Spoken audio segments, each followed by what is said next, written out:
Will it? Won't it?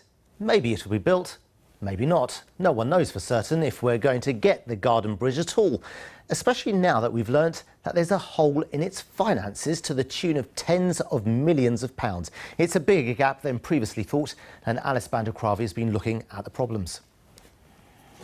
The Garden Bridge, part tourist attraction, part transport solution, at once joining the banks of the Thames and completely dividing opinion. The vision is for a public crossing planted with trees and shrubs, a new landmark for London. I grew up in the 1970s and 80s when nothing happened. It felt like Britain was stuck and a bit paralysed, and it was cities like Paris and Barcelona that dared to create future culture. The idea of a free garden that's open longer than any of the royal parks for all of us is a thrilling thing.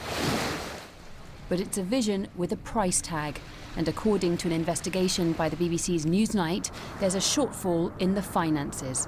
The Garden Bridge Trust admits that with taxpayers contributing £60 million and nearly 70 million of private funds, there's still a shortfall of £55 million.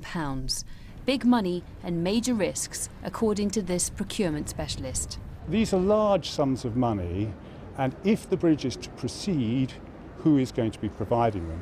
It's extremely significant to also note that a number of funders have withdrawn. The confidence in the bridge is not what it was, and going forward that bodes really badly for the project.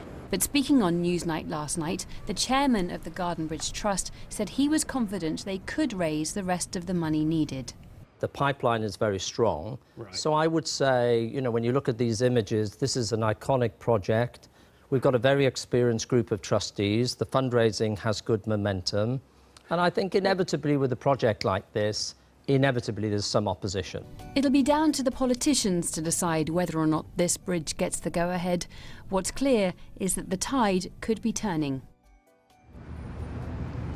Well, speaking to us today, the Mayor Sadiq Khan made it clear he was not prepared to put any more public money behind the scheme, and there are some slightly more ominous signs on the horizon. Today, the Garden Bridge Trust wrote to the Transport Secretary, Chris Grayling, urging him to demonstrate the government's commitment to the scheme by extending its underwriting of the project, basically its insurance policy, which runs out in September this year. They wanted it extended until September next year, and without it, this scheme will not get off the ground. So that's what ministers are now considering. Very interesting to see what's going to happen there. Alice Bhandhukravi, thank you very much.